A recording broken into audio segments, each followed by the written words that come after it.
Bihar police question paper 18 अगस्त 2024 जैसा बिल्कुल आपको अनुभव होगा।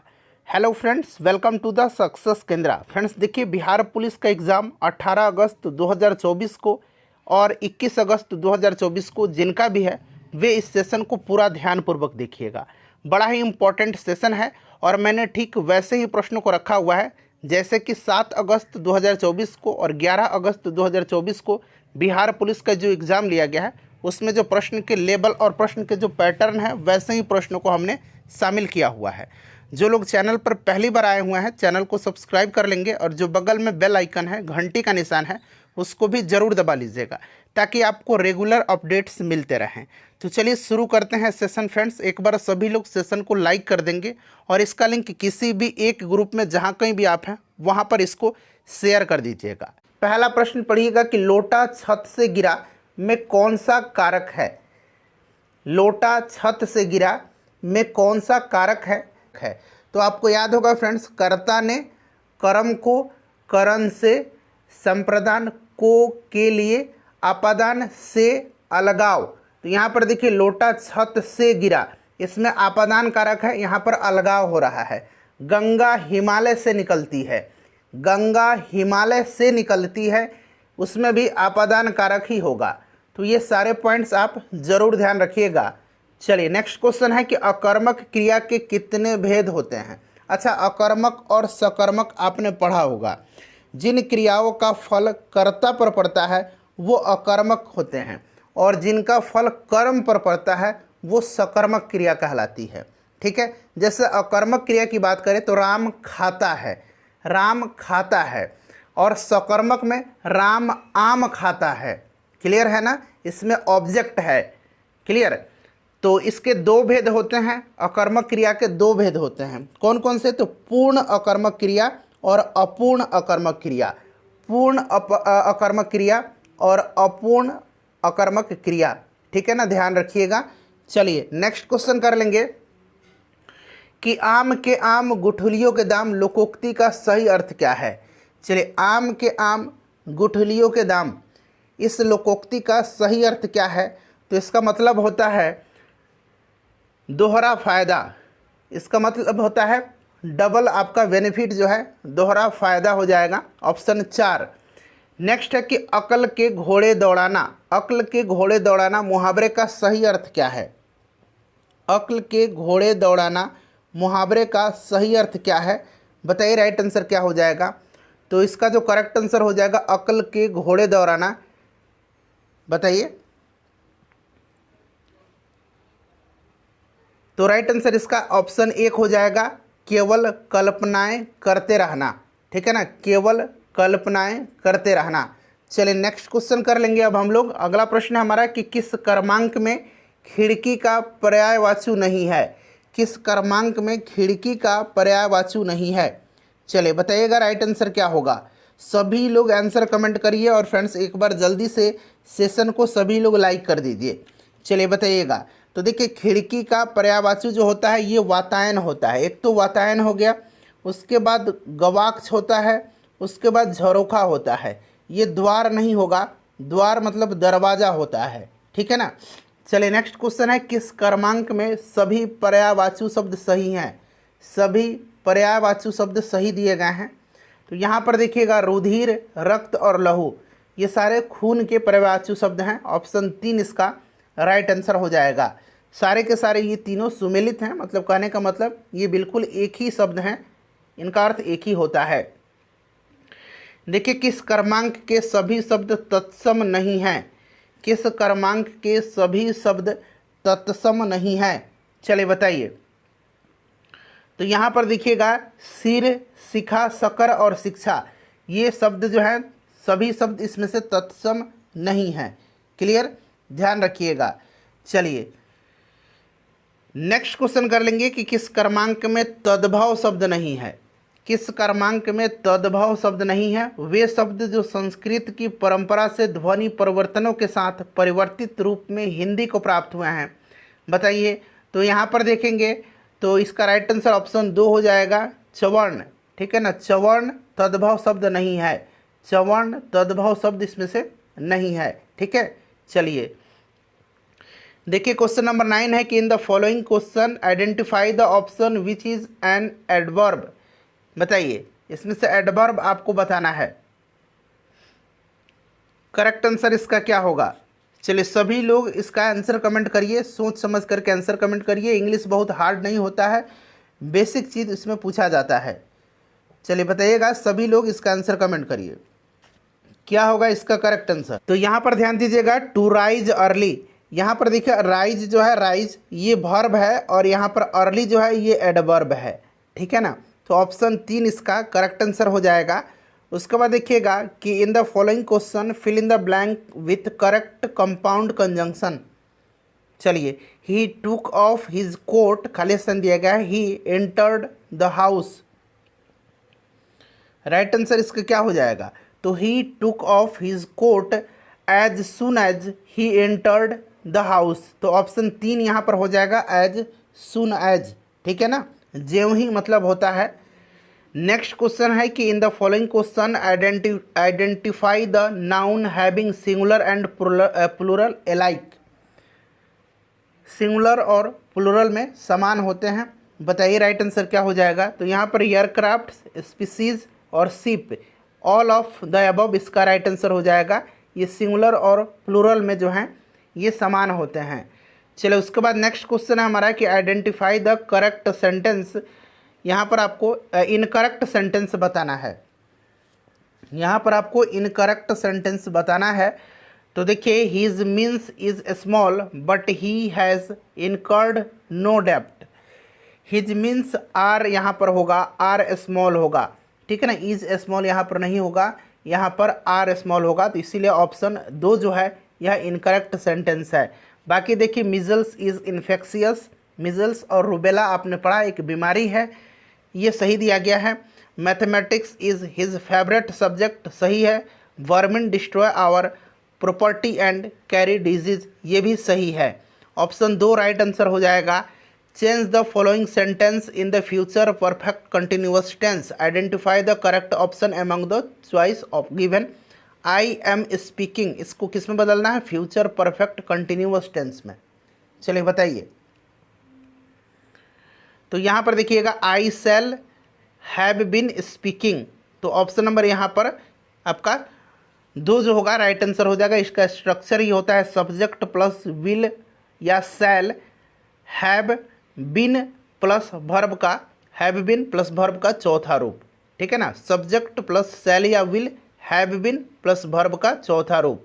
चलिए नेक्स्ट क्वेश्चन करेंगे कि pick the choice closest the meaning of the given. यहाँ पर जो वर्ड दिया गया है क्लोजेस्ट मीनिंग बताना है। तो यहाँ पर देखिए, विंडिक्टिव का क्या मतलब होता है? इसका मतलब प्रतिशोधी होता है। तो इसका मीनिंग आपको यहाँ पर बताना है। तो यहाँ पर देखिएगा, रिवेंजफुल हो जाएगा, ठीक है ना, रिवेंजफुल इसका राइट आंसर हो जाएगा। यहाँ पर एंटोनिम बताना है। देखिए एरोगेंट का, एरोगेंट का मतलब क्या होता है? घमंडी होता है, ठीक है ना। तो इसका उल्टा बताना है। तो यहाँ पर देखेंगे आप तो हम्बल हो जाएगा, ठीक है, इसका मतलब हम्बल हो जाएगा, विनम्र। चलिए अगला प्रश्न कर लेंगे कि भारत में त्रिस्तरीय पंचायती राज प्रणाली का प्रस्ताव किसने किया था? भारत में त्रिस्तरीय पंचायत राज प्रणाली का प्रस्ताव किसने किया था?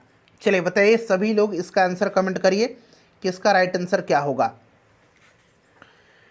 बहुत ही अच्छा प्रश्न है, सबको आंसर कमेंट करना है। बताइए इसका करेक्ट आंसर क्या हो जाएगा। भारत में त्रिस्तरीय पंचायत राज प्रणाली जो है इसका प्रस्ताव किसने प्रस्तुत किया था? चलिए सभी लोग आंसर कमेंट करिएगा, जल्दी जल्दी सबको आंसर कमेंट करना है, बिल्कुल समय मत लीजिए, बिल्कुल समय नहीं लेना है, ठीक है ना फ्रेंड्स, जल्दी जल्दी आंसर कमेंट करना है। तो यहाँ पर देखिए राइट आंसर जो होगा इसका ऑप्शन नंबर यहाँ पर 1 हो जाएगा, बलवंत राय मेहता समिति। आपको याद होगा बलवंत राय मेहता समिति ने त्रिस्तरीय पंचायती राज व्यवस्था की सिफारिश किया था। और देखिए आपको याद भी होगा कि सर्वप्रथम आपको 1959 में पंचायती राज अधिनियम जो है पारित किया गया था और 2 अक्टूबर 1959 को राजस्थान के नागौर जिले से तत्कालीन प्रधानमंत्री पंडित जवाहरलाल नेहरू ने पंचायती राज व्यवस्था का शुभारंभ भी किया था, ठीक है। चलिए नेक्स्ट क्वेश्चन कर लेंगे कि संवैधानिक प्रणाली के असफल हो जाने पर किसी राज्य में राष्ट्रपति शासन संविधान की किस धारा के अंतर्गत लागू किया जाता है, यानी कि किस अनुच्छेद के अंतर्गत। तो मैंने आपको बताया था कि अनुच्छेद 352 में राष्ट्रीय आपातकाल है, 356 में राज्यों में राष्ट्रपति शासन और 360 में वित्तीय आपातकाल है। तो ऑप्शन यहाँ पर 2 जो होगा इसका राइट आंसर हो जाएगा। बिहार में 1968 में जो है पहली बार राष्ट्रपति शासन लगाया गया था। बिहार में अब तक 8 बार राष्ट्रपति शासन लग चुका है, और जब राष्ट्रपति शासन पहली बार लगा था उस समय राज्यपाल बिहार के नित्यानंद कानूनगो थे और मुख्यमंत्री भोला पासवान शास्त्री थे। ये सब पॉइंट्स ध्यान रखिएगा। देखिए नीलगिरी पहाड़ियाँ किस राज्य में स्थित हैं। नीलगिरी पहाड़ी जो है इसकी सबसे ऊंची चोटी का नाम जो है ये डोडा बेटा है। ठीक है, डोडा बेटा ये सबसे ऊंची चोटी है नीलगिरी पहाड़ी की, और दक्षिण भारत की सबसे ऊंची चोटी है। ये कहाँ पर है तो फ्रेंड्स तमिलनाडु में।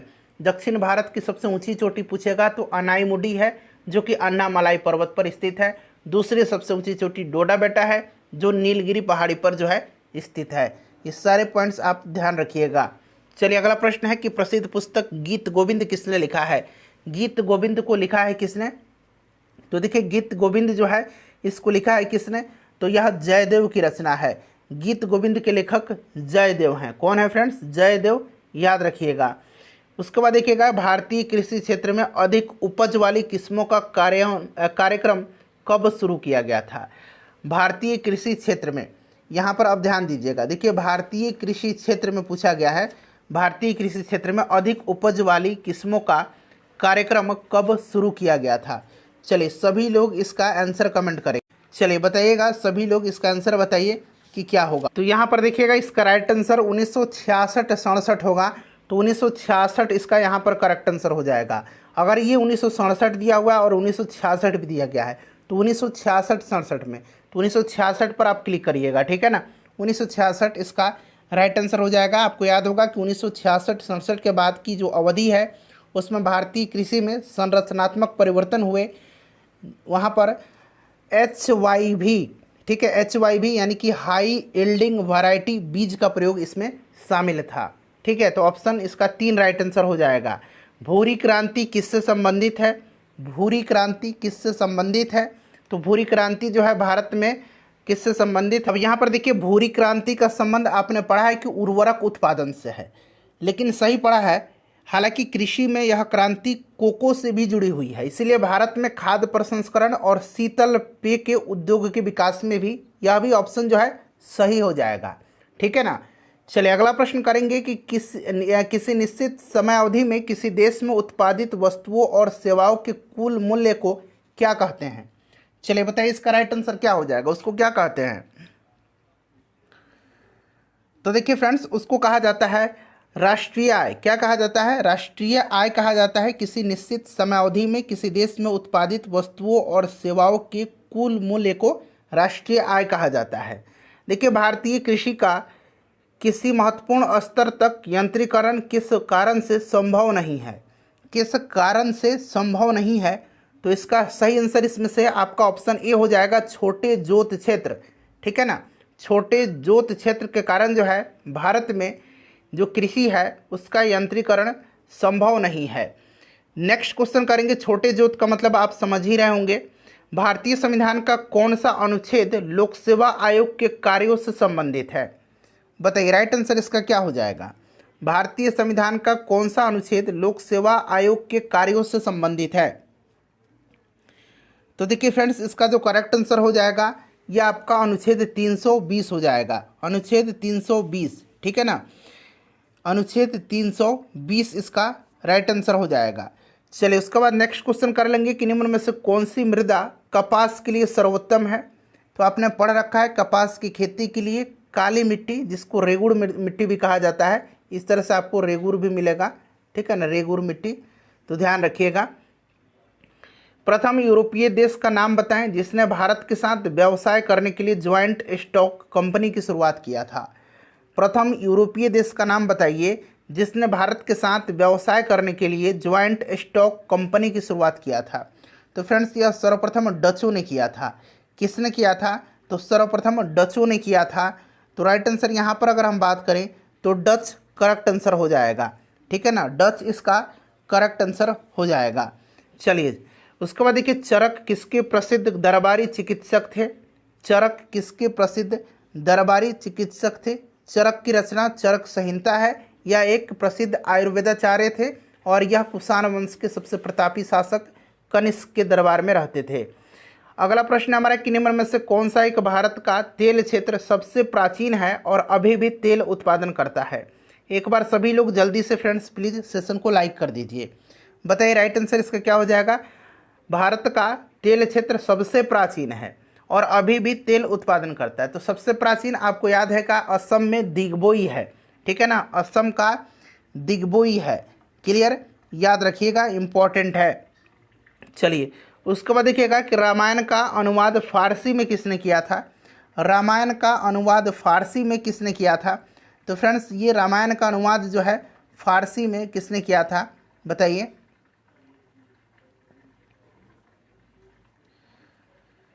देखिए रामायण का बदायूनी ने किया था, बदायूनी राइट आंसर हो जाएगा। और महाभारत का अनुवाद नकीब खां, बदायूनी, फैजी, अबुल फजल इन सब ने मिलकर के किया था। और महाभारत का नाम क्या था, रज़्मनामा। रज़्म ये मौ है, रज़्मनामा यानी कि युद्धों की पुस्तक अकबर के शासनकाल में किया गया था। निम्न में से कौन सा भारत की पूर्वी तट का एक प्रमुख बंदरगाह यानी कि पतन है। ये बंदरगाह है, ठीक है ना, बंदरगाह। चलिए बताइएगा कहाँ का। तो ये पूर्वी तट का, पूर्वी तट का। तो पूर्वी तट के बंदरगाह जो हैं ये आपको पता है कोलकाता हो जाएगा, चेन्नई है, विशाखापट्टनम है, पारादीप है। तो यहाँ पर देखिए विशाखापट्टनम दिया गया है, तो यानी कि दूसरा इसका राइट आंसर हो जाएगा। चलो उसके बाद देखिएगा कि भारत में चौरी चौरा की घटना किस वायसराय के काल में घटी थी। 5 फरवरी 1922 को चौरी चौरा का कांड हुआ था उत्तर प्रदेश के गोरखपुर जिला में, और इसी के कारण महात्मा गांधी जी ने असहयोग आंदोलन को स्थगित कर दिया था। आपको याद भी होगा असहयोग आंदोलन 1 अगस्त 1920 को स्टार्ट किया गया था। राइट आंसर इस समय लॉर्ड रीडिंग था। कौन था, लॉर्ड रीडिंग था, ध्यान रखिएगा, लॉर्ड रीडिंग के समय में। नेक्स्ट क्वेश्चन कर लेंगे कि रामकृष्ण मिशन का संस्थापक कौन थे। रामकृष्ण मिशन मैंने बताया था इसकी स्थापना जो है 1897 में, जो है 1897 में किसने किया था। तो इसकी स्थापना 1897 में स्वामी विवेकानंद जी ने किया था, ठीक है, ध्यान रखिएगा। चलिए उसके बाद बेलूर मठ की भी स्थापना इन्होंने ही किया था। ऑल इंडिया मुस्लिम लीग की स्थापना किसने किया था। ऑल इंडिया मुस्लिम लीग की स्थापना किसने किया था। तो 30 दिसंबर 1906 को, 30 दिसंबर 1906 को ढाका में इसकी स्थापना किया गया था। आगा खां, सलीमुल्लाह खां, ठीक है ना, इन सब के नेतृत्व में। तो राइट आंसर आपका ऑप्शन नंबर यहाँ पर देखिए 3 हो जाएगा, आगा खां। याद रखिएगा फ्रेंड्स, इंपॉर्टेंट है।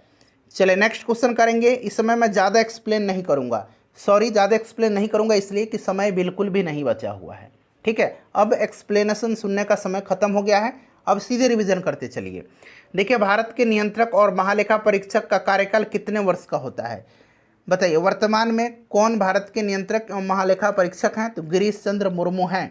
क्लियर, और इनका कार्यकाल 6 वर्ष का होता है या फिर 65 वर्ष की आयु, जो भी पहले पूरी हो जाए अवकाश ग्रहण कर लेते हैं। चलिए उसके बाद नेक्स्ट क्वेश्चन है कि भारत में डल झील कहाँ पर स्थित है।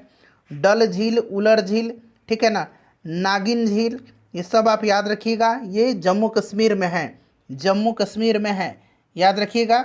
चलिए उसके बाद देखिए निम्नलिखित में से कौन से संघ शासित प्रदेश में है इसका अपना उच्च न्यायालय है। निम्नलिखित में से कौन से संघ शासित प्रदेश है जिसका अपना उच्च न्यायालय है। तो अपना उच्च न्यायालय किसका किसका है बताइए इसमें से। तो देखिए इसमें से नई दिल्ली का अपना उच्च न्यायालय है, नई दिल्ली यानी कि दिल्ली हाई कोर्ट आपने सुना होगा, ठीक है ना। चलिए टोटल कितने हाई कोर्ट हैं। तो वर्तमान में 25 टोटल हाई कोर्ट हैं। चलिए गांधी इरविन संधि कब पारित की गई थी। तो गांधी इरविन समझौता 5 मार्च 1931 को हुआ था। आपको याद होगा इसको दिल्ली समझौता भी कहा जाता है। महात्मा गांधी और वायसराय लॉर्ड इरविन के मध्य हुआ था। क्लियर। चलिए उसके बाद देखिएगा कि फिलीपींस की मुद्रा इसमें से कौन सी है। फिलीपींस की मुद्रा, म्यांमार की मुद्रा, भारत, पाकिस्तान, श्रीलंका, मालदीव, इन सब की मुद्रा जो है रुपया है। फिलीपींस का यहाँ पर पूछा गया है, फिलीपींस का जो है ये पेसो हो जाएगा। यहाँ पर देखिए म्यांमार की मुद्रा कयात है, जापान की मुद्रा एन है, भारत, श्रीलंका, पाकिस्तान, नेपाल, इन सब का रुपया होता है। चलिए निम्नलिखित में से कौन भारत का प्रथम वायसराय था। यहाँ पर देखिएगा भारत का प्रथम वायसराय, बताइए भारत का प्रथम वायसराय। तो आखिरी गवर्नर जनरल और पहला वायसराय आपको पता है लॉर्ड कैनिंग था। आखिरी गवर्नर जनरल और पहला वायसराय कौन था? तो लॉर्ड कैनिंग था। यानी कि ऑप्शन 1 इसका राइट आंसर हो जाएगा। सभी लोग फ्रेंड्स प्लीज़ एक बार जल्दी से सेशन को लाइक कर दीजिए। इसी के समय 1857 की क्रांति हुई थी। नेक्स्ट क्वेश्चन हमारा कि चितरंजन जो कि पश्चिम बंगाल में है किसके लिए विख्यात है? तो चितरंजन में क्या है? चितरंजन आपने सुना होगा, चितरंजन लोकोमोटिव वर्क, ठीक है ना। ये जो है चितरंजन लोकोमोटिव उद्योग जो है इसी के लिए, लोकोमोटिव इंडस्ट्री के लिए यह फेमस है। यहाँ पर इंजन बनता है रेल का। उसके बाद देखिए राज्यसभा के प्रथम अध्यक्ष कौन थे? अच्छा, लोकसभा के पहले बताइए, लोकसभा के पहले अध्यक्ष कौन थे? एक बार सभी लोग आंसर कमेंट करिए। तो लोकसभा के पहले अध्यक्ष कौन थे? लोकसभा के पहले अध्यक्ष जीबी मावलंकर थे। और राज्यसभा के प्रथम अध्यक्ष या फिर सभापति पूछे कोई दिक्कत नहीं है, बताइए कौन थे? तो इसका राइट आंसर क्या हो जाएगा बताइए? तो फ्रेंड्स यह सर्वपल्ली राधाकृष्णन थे, क्योंकि यह भारत के पहले उपराष्ट्रपति थे और उपराष्ट्रपति राज्यसभा के पदेन सभापति होते हैं, ये बात आपको पता है। चलिए, विश्व शांति स्तूप जो है ये कहाँ पर स्थित है? विश्व शांति स्तूप जो है ये कहाँ पर स्थित है? चलिए जल्दी से आंसर कमेंट करेंगे मेरे भाई बहन, सब लोग आंसर कमेंट करिए, पीछे मत हटिए, रिवीजन ताबड़तोड़ करिए। अब बताइए, करंट का 3 वीडियो मैंने कराया हुआ है, करंट अफेयर्स का तीनों वीडियो देख करके जाइएगा। चलिए, प्रीवियस ईयर का मैंने जितने भी बिहार पुलिस में ज्योग्राफी के प्रश्न पूछे गए थे उनको अलग वीडियो में, हिस्ट्री के पूछे गए थे उनका अलग वीडियो में, पॉलिटी के पूछे गए थे उनको अलग वीडियो में कवर कराया हुआ है। आज मैं आपको हिंदी का वीडियो कवर करवा दूंगा। विश्व शांति स्तूप कहाँ पर है? तो फ्रेंड्स ये राजगीर में है, राजगीर में है विश्व शांति स्तूप, ठीक है ना। चलिए, नोबेल पुरस्कार पाने वाले प्रथम भारतीय कौन थे? नोबेल पुरस्कार पाने वाले पहले भारतीय कौन थे? चलिए बताइए, राइट आंसर इसका क्या हो जाएगा? नोबेल पुरस्कार पाने वाले पहले भारतीय कौन थे? तो 1913 में रविंद्रनाथ टैगोर जी को दिया गया था साहित्य के क्षेत्र में नोबेल पुरस्कार, उनकी कृति गीतांजलि के लिए, ठीक है ना, गीतांजलि के लिए रविंद्रनाथ टैगोर राइट आंसर हो जाएगा। पहली भारतीय महिला जिनको नोबेल पुरस्कार मिला था मदर टेरेसा, ठीक है ना। चलिए, भूखंड की दृष्टि से भारत विश्व में किस नंबर पर है? अच्छा, जनसंख्या की दृष्टि से अब अपना प्यारा भारत 1 नंबर पर आ चुका है, चाइना को पछाड़ करके। बड़ा गर्व हो रहा है ना, जनसंख्या के मामले में आया है। तो नहीं, 1 नंबर जो है ये अच्छा संकेत नहीं है, हमको नीचे जाना है, ऊपर नहीं बढ़ना है जनसंख्या के मामले में। तो भारत पहले स्थान पर है जनसंख्या के मामले में और भूखंड के दृष्टि से 7वें नंबर पर है, ठीक है, 7वें नंबर पर इसका राइट आंसर हो जाएगा।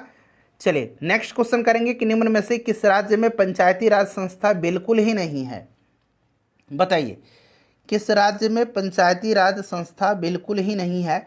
तो देखिए, 1993 से जो 24 अप्रैल का दिन है, 24 अप्रैल 1993 से भारतीय संविधान का 73वां संशोधन अधिनियम लागू हुआ और पंचायती राज को संवैधानिक दर्जा भी मिला था। उसके बाद देखिए, नागालैंड, मेघालय तथा मिजोरम एवं दिल्ली में पंचायती राज संस्था नहीं है। तो यहाँ पर आप देखेंगे तो राइट आंसर यहाँ पर क्या हो जाएगा? नागालैंड दिया गया है, ऑप्शन 4 राइट आंसर हो जाएगा, ठीक है। चलिए, उसके बाद देखिएगा कि भारतीय संविधान की किस अनुच्छेद में दिया गया है कि संसद में लोकसभा, राज्यसभा और राष्ट्रपति समाविष्ट हैं? यानी कि संसद किससे मिलकर बना है? राष्ट्रपति, राज्यसभा और लोकसभा से। तो ये किस में है बताइए, कौन सा अनुच्छेद में? जल्दी से, इंपॉर्टेंट क्वेश्चन है। तो यह आपका अनुच्छेद 79 है, ठीक है ना।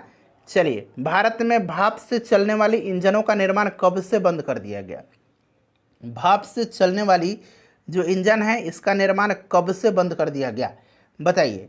तो फ्रेंड्स देखिए, 1971 से इसको पूरी तरह से बंद कर दिया गया था, ठीक है। तो यहाँ पर देखिए ऑप्शन 2 दिया गया 1971, ठीक है। कहीं कहीं आपको 1972 भी मिल जाएगा, तो जहाँ ऑप्शन में 71 नहीं है वहाँ पर आप ऑप्शन में 1972 पर टिक लगाइएगा, ठीक है ना। चलिए, उसके बाद देखिएगा कि भारत में वेदांतगल पक्षी विहार कहाँ पर स्थित है? वेदांतगल पक्षी विहार जो है ये कहाँ पर है? चलिए बताइए, वेदांतगल पक्षी विहार जो है ये कहाँ पर है? फ्रेंड्स, यह तमिलनाडु के कांचीपुरम जिले में है, तमिलनाडु में है, तमिलनाडु, ध्यान रखिएगा, वेदांतगल तमिलनाडु में है। उसके बाद देखिएगा, खाली स्थान दिया गया है, ने राज्यों का एकीकरण किया। किसने राज्यों का एकीकरण किया था बताइए? अच्छा, भारत का बिस्मार्क किसको कहा जाता है? भारत का बिस्मार्क किसको कहा जाता है?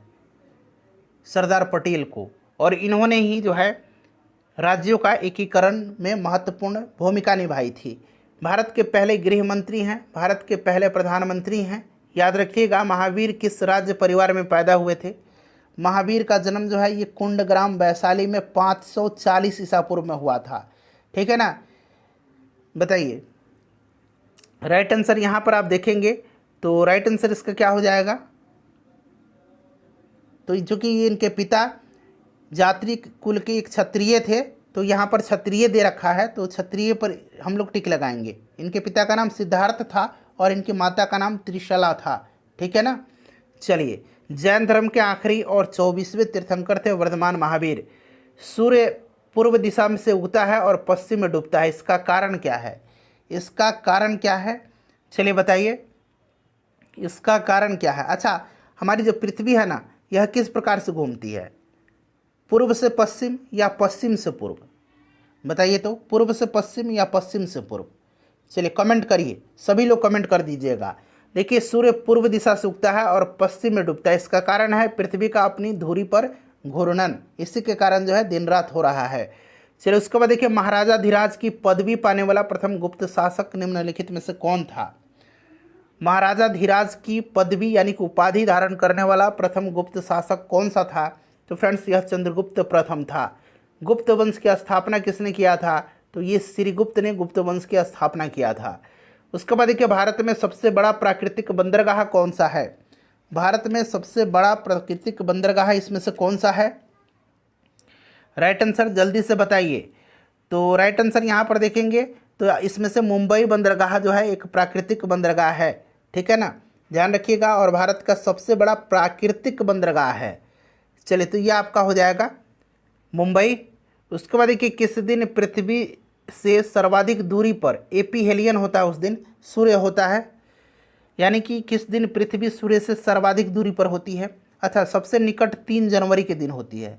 ठीक है, उसको पेरीहेलियन कहा जाता है, इसको एपीहेलियन कहा जाता है। 3 जनवरी के दिन उपसौर की घटना होती है। ठीक है ना, उपसौर की घटना होती है। इस समय जो है सूर्य पृथ्वी से सबसे निकट होता है, और सबसे दूर जो होता है ये 4 जुलाई के दिन होता है। इसको अपसौर कहते हैं, इसको अपसौर कहा जाता है, अपसौर कहा जाता है। ठीक है। चलिए, उसके बाद देखिए, अंडमान निकोबार की न्यायिक राजधानी कौन सी है? यानी कि इसका उच्च न्यायालय कहाँ पर है अंडमान निकोबार का? तो ये किसके अंतर्गत इसका जो है न्याय क्षेत्र आता है? तो कलकत्ता हाई कोर्ट के अंतर्गत है। ठीक है ना, तो यहाँ पर कोलकाता इसका राइट आंसर हो जाएगा, ध्यान रखिएगा। चलिए, उसके बाद देखिएगा कि बिहार की वर्तमान सीमा और क्षेत्र बिहार को कब प्राप्त हुआ था? यानी कि अभी करंट की स्थिति में आपसे पूछा जा रहा है कि अभी जो सीमा और क्षेत्र है बिहार का, ये इसको कब, यह भौगोलिक स्थिति जो है ये प्राप्त हुई थी, बताइए। तो फ्रेंड्स, अगर हम बात करें कि बिहार की वर्तमान सीमा और क्षेत्र बिहार को कब प्राप्त हुआ था, तो आपको याद होगा आखिरी बार बिहार से झारखंड अलग हुआ था 15 नवंबर सन 2000 को, और उसी दिन से बिहार को जो है नया एक सीमा और क्षेत्र प्राप्त हुआ है। ठीक है। चलिए, उसके बाद नेक्स्ट क्वेश्चन कर लेंगे। अगला प्रश्न है हमारा कि भारत भ्रमण पर आए हेन स्वांग ने किस नगर का विस्तृत विवरण अपने यात्रा वृत्तांत में किया था? सी यूकी के नाम से इसका यात्रा वृत्तांत है। ठीक है ना, सी यूकी के नाम से, याद रखिएगा। और देखिए, राइट आंसर इसका क्या हो जाएगा इसमें? तो आपको याद होगा पाटलिपुत्र का, यानी कि पटना का। ठीक है ना।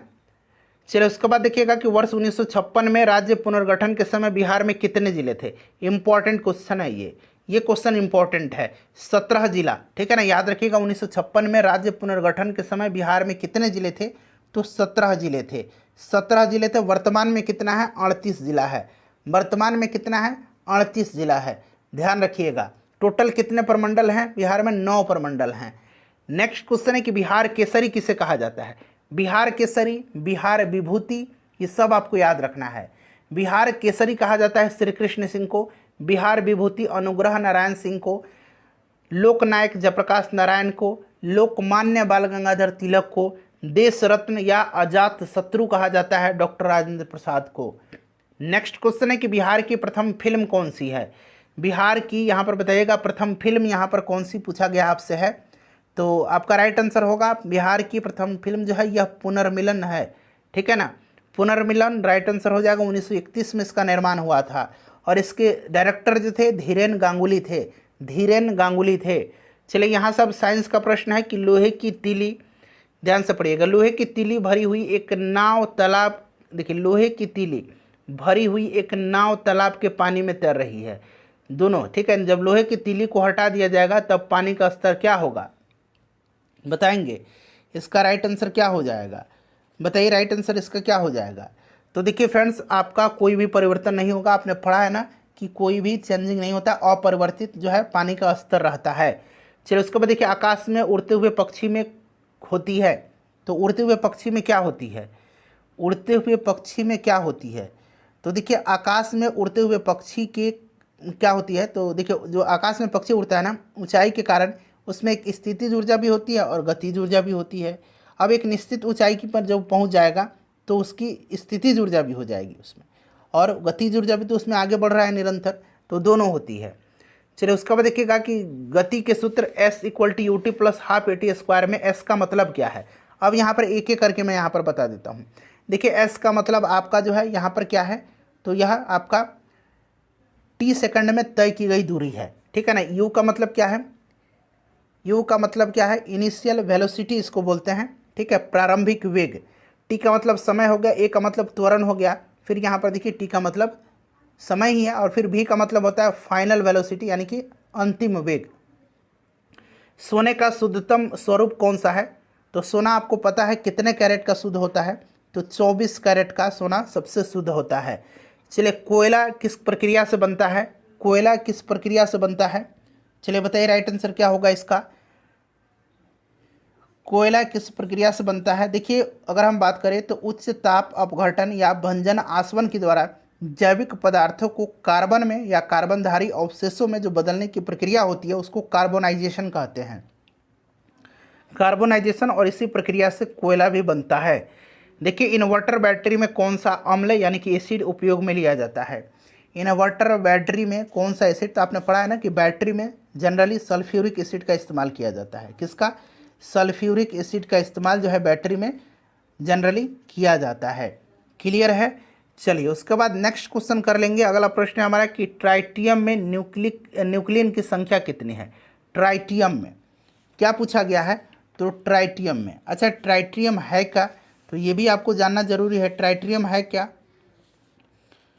तो ट्राइटियम जो होता है ना ये आपका है क्या, तो यह आपका हाइड्रोजन का क्या है, हाइड्रोजन का समस्थानिक है। हाइड्रोजन का क्या है, हाइड्रोजन का यह एक समस्थानिक है, ठीक है ना, आपको याद होगा यह हाइड्रोजन का समस्थानिक है। चलिए बताइए आप राइट आंसर इसका क्या होगा। और देखिए जो ट्राइटियम है ये तो मैंने आपको बता दिया कि हाइड्रोजन का समस्थानिक है, ठीक है ना। तो यहाँ पर आप देखिए इसमें कितना आपका न्यूट्रॉन है, तो इसमें आप देख सकते हैं इसमें न्यूट्रॉन जो है 3 - 1 करेंगे तो 2 न्यूट्रॉन हो जाएगा, ठीक है। और इसमें न्यूट्रॉन के बाद न्यूट्रॉन पूछा गया है 2, और प्रोटॉन कितना है, तो प्रोटॉन यहाँ पर देखिए 1 है, ठीक है। तो ऑप्शन 4 इसका राइट आंसर हो जाएगा। चलिए उसके बाद नेक्स्ट क्वेश्चन है कि एसिटिक अम्ल में उपस्थित क्रियात्मक समूह यानी कि फंक्शनल ग्रुप कौन सा है एसिटिक एसिड में, इसमें से बताइए राइट आंसर इसका क्या हो जाएगा। CH3COOH इसका फॉर्मूला होता है एसिटिक एसिड का, CH3COOH। तो यहाँ से आप देख सकते हैं ऑप्शन 2 जो होगा इसका राइट आंसर हो जाएगा, ठीक है ना। चलिए उसके बाद देखिएगा कि निम्न में से किसके कारण पोलियोमाइलिटिस साधारणतः पोलियो होता है। पोलियोमाइलिटिस यानी कि साधारणतः पोलियो होता है, किसके कारण होता है। तो देखिए फ्रेंड्स ये होता है किसके कारण, तो एंटेरो वायरस के कारण, एंटेरो वायरस के कारण होता है साधारणतः पोलियो, ध्यान रखिएगा। चलिए उसके बाद पोलियो की टीका का खोज जो है किसने किया था, पोलियो टीका का खोज किसने किया था बताइए, किसने किया था पोलियो की टीका का खोज, कमेंट करके जल्दी बताइए फिर आगे बढ़ते हैं हम। पोलियो की टीका का खोज किसने किया था, तो जोनास साल्क ने किया था, जोनास साल्क ने। और पोलियो ड्रॉप का खोज जो है अल्बर्ट सैबिन ने किया था, ठीक है ना, oral polio vaccine Albert Sabin ने। नेक्स्ट क्वेश्चन करेंगे कि टाइलिन नामक एंजाइम किस ग्रंथि में बनता है। टाइलिन कहाँ पाया जाता है, टाइलिन जो है यह एंजाइम है, बताइए स्टार्च के पाचन में सहायक होता है, ये सलाइवरी में यानी कि लार में, लार ग्रंथि में पाया जाता है। चलिए उसके बाद देखिएगा कि जब बर्फ के दो घनों को आपस में दबाया जाता है तो वो मिल करके एक घन बना लेते हैं। निम्नलिखित में से कौन सा उन्हें आपस में जुड़ने में मदद करता है? बताइए कौन सा उन्हें आपस में जुड़ने में मदद करता है? तो फ्रेंड्स यह हाइड्रोजन आबंध का बनना, हाइड्रोजन आबंध का बनना, ठीक है ना। चलिए उसके बाद देखिएगा कि प्रिज्म से गुजारने पर प्रकाश का कौन सा रंग सबसे अधिक विचलन दर्शाता है? जिसका तरंग दैर्घ्य सबसे कम होगा वो सबसे ज़्यादा विचलित होगा, जिसका तरंग दैर्घ्य सबसे ज़्यादा होगा वो सबसे कम विचलित होगा। तो सबसे कम तरंग दैर्घ्य किसका होता है? बैगनी का, इसीलिए सबसे ज़्यादा विचलन होगा। सबसे ज़्यादा तरंग दैर्घ्य किसका होता है? तो लाल का, तो लाल का विचलन कम होगा। चलिए उसके बाद देखिएगा कि जब कोई पिंड वायुयान से गिराया जाता है तो इसकी क्या बढ़ जाती है? जब कोई पिंड वायुयान से गिराया जाता है तो उसकी क्या बढ़ जाती है? तो कोई भी पिंड जब ऊपर से वायुयान से गिराया जाता है तो उस कंडीशन में क्या होता है?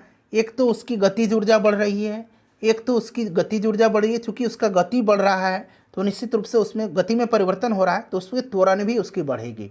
तो मेरे हिसाब से तो उसकी गतिज ऊर्जा भी बढ़ेगी और उसका त्वरण भी बढ़ेगा, दोनों बढ़ता है, ठीक है ना। ध्यान रखिएगा दोनों बढ़ता है।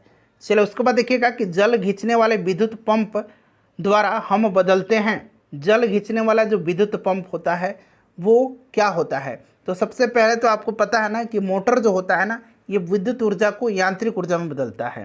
तो यहाँ पर देखेंगे आप विद्युत ऊर्जा को ये बदल देगा किस में? तो विद्युत ऊर्जा को स्थितिज ऊर्जा में, ठीक है ना। विद्युत ऊर्जा को स्थितिज ऊर्जा में, चूंकि यह पंप है, ठीक है ना, ध्यान रखिएगा।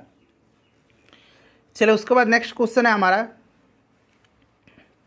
कि जब किसी पाषाण खंड को पानी में डुबाया जाता है तो वह समान डैश दिया गया है में पानी को विस्थापित कर देता है। चलिए बताइए। तो देखिए फ्रेंड्स, जब किसी पाषाण खंड को पानी में डुबाया जाता है तो वह समान द्रव्यमान में पानी को विस्थापित कर देता है। तो यहाँ पर 3 इसका राइट आंसर हो जाएगा, ठीक है ना। चलिए नेक्स्ट क्वेश्चन करेंगे कि किसी पिंड की उस गति को क्या कहते हैं जिसकी कुछ समय के अंतराल के बाद पुनरावृत्ति होती रहती है, यानी कि सेम वही प्रक्रिया रिपीट होती है। तो फ्रेंड्स उसको क्या कहा जाता है? उसको कहा जाता है आवधिक गति। उसको आवधिक गति कहते हैं। सरल हार्मोनिक गति, यानी कि आवधिक गति एक प्रकार की, सरल हार्मोनिक गति एक प्रकार की आवधिक गति ही होती है, ठीक है ना। सिंपल हार्मोनिक मोशन आपने पढ़ा होगा, यह एक आवधिक गति होती है। चलो उसके बाद देखिएगा कि लैंप की बत्ती में तेल किसके कारण ऊपर चढ़ता है? तो यह चढ़ता है केशिकत्व के कारण, केशिकीय घटना के कारण, ठीक है। चलिए उसके बाद देखिए गैस स्थिरांक आर का मान अर्ग डिग्री इनवर्स मोल इनवर्स में क्या होता है? बताइए इसका राइट आंसर क्या हो जाएगा? तो ये आपका होता है 8.314 गुना 10 के पावर 7 होता है, ठीक है ना, अर्ग में। क्लियर? नहीं तो इसका मान आप सीधे अगर हम बात करें कि इसका मान 8.314 जूल भी आप याद रख सकते हैं, ठीक है ना। जूल मोल इनवर्स पर केल्विन, ठीक है, इस तरह से भी आप याद रख सकते हैं। ऑप्शन 1 इसका राइट आंसर हो जाएगा, 8.314 आप जरूर याद रखिएगा। चलिए जीव के लिए बॉडी के कुल भार का या रसायन के उत्तक सांद्रण का 50% कम करने के लिए उपेक्षित समय को क्या कहते हैं? उसको क्या कहते हैं बताइए? तो फ्रेंड्स उसको अर्ध आयु अवधि कहते हैं, अर्धायु अवधि उसको कहते हैं। ऑप्शन नंबर यहाँ पर 4 राइट आंसर हो जाएगा। ऑप्शन नंबर 4 इसका करेक्ट आंसर हो जाएगा। चलिए उसके बाद नेक्स्ट क्वेश्चन करेंगे, कार्बन के 6.023 गुना 10 के 22 परमाणुओं का भार कितना होता है? तो इसका भार कितना होता है कार्बन का? तो 12 ग्राम होता है। कितना होता है? 12 ग्राम होता है। ये डायरेक्टली याद रखना आपको, 12 ग्राम होता है, ठीक है। चलिए उसके बाद देखिएगा कि निजी कंप्यूटरों की कार्य क्षमता समाप्त हो जाने पर उत्पन्न कचरे को क्या कहते हैं? तो इसको क्या कहा जाता है? इसको ई कचरा भी कहा जाता है, ठीक है ना, इलेक्ट्रॉनिक कचरा इसको कहा जाता है। चलिए उसके बाद नेक्स्ट क्वेश्चन है कि प्रकाश के लिए निम्नलिखित कथनों में से कौन सा इसमें से गलत है? गलत आपको बताना है। अब यहाँ पर देखिएगा कि वह निर्वात में नहीं गुजर सकता है, ध्वनि निर्वात में नहीं जाता। प्रकाश तो निर्वात में गमन कर ही सकता है, प्रकाश करता है, नहीं दिया गया है क्योंकि गलत है, ये गुजर सकता है प्रकाश, तो यही गलत है। बाकी इसकी सारी की सारी जो स्टेटमेंट है यहाँ पर आप सही दिखेंगे, ठीक है। यहाँ निर्वात में गुजर सकता है, सही है। ध्वनि की गति से अधिक तीव्रता से चलता है, आप देखते होंगे ना, पहले चमक दिखाई देती है जब बिजली चमकती है, तो फिर बाद में गर्जन होता है। यानी कि प्रकाश की चाल तेज है, इसीलिए पहले चमक दिखाई दे देती है। मानव आंख की पुतली जिस एल्कलॉइड के अति तनु विलयन से फैलाई जाती है वह क्या है, बताइए। तो फ्रेंड्स यह एट्रोपिन है। क्या है यह? एट्रोपिन है। एट्रोपिन क्या है? एट्रोपिन है, यह एट्रोपिन है। नेक्स्ट क्वेश्चन है हमारा कि सोडा वाटर बनाने में कौन सी गैस प्रयुक्त की जाती है? सिंपल सा क्वेश्चन है, कार्बन डाइऑक्साइड गैस प्रयोग की जाती है। क्रिकेट की गेंद को किस कोण से मारा जाना चाहिए ताकि वह अधिकतम क्षैतिज दूरी पर जा सके, बताइए। तो फ्रेंड्स ये आपको 45 डिग्री, ध्यान रखिएगा, 45 डिग्री के कोण पर, क्षैतिज से 45 डिग्री के कोण पर। उसके बाद देखिए निम्न में से कौन सा सर्वोत्तम विद्युत चालक है इसमें से? तो ये आपको भलीभांति पता है कि चांदी विद्युत का सर्वोत्तम सुचालक होता है। चांदी इसका राइट आंसर हो जाएगा, ठीक है ना। चलिए उसके बाद देखिएगा कि निम्नलिखित में से कौन सा एक मानव शरीर में पेट दर्द का कारक है? पेट दर्द का कारक इसमें से कौन सा है? तो अम्ल जब बनता है, एसिड बनता है, तो पेट आपका दर्द करने लगता है। वाहनों के अग्रदीप हेडलाइट में किस प्रकार के दर्पण का प्रयोग किया जाता है? तो मैंने आपको कई दफ़ा बताया, हेडलाइट में ऑटल दर्पण और साइड मिरर में उत्तल दर्पण का प्रयोग किया जाता है। आयोडीनीकृत नमक क्या है? चलिए बताइएगा, आयोडीनीकृत नमक क्या है? आयोडीनीकृत नमक इसमें से क्या है, जल्दी से बता दीजिएगा। तो पोटेशियम आयोडाइड और साधारण नमक के सम्मिश्रण से बना यौगिक, ठीक है। चलिए उसके बाद नेक्स्ट क्वेश्चन है 100 नंबर की। जब एक कम प्रतिरोध का, देखिए, जब एक कम प्रतिरोध एक अधिक प्रतिरोध के साथ समानांतर क्रम में जोड़ा जाता है तो उनका युग्म प्रतिरोध निम्नलिखित में से कौन सा है, बताइएगा। राइट आंसर इसका क्या होगा? करेक्ट आंसर इसका क्या हो जाएगा? तो देखिएगा, कम प्रतिरोध से सदैव कम होता है, ठीक है ना। तो उसका युग्म प्रतिरोध जो होता है कम प्रतिरोध से सदैव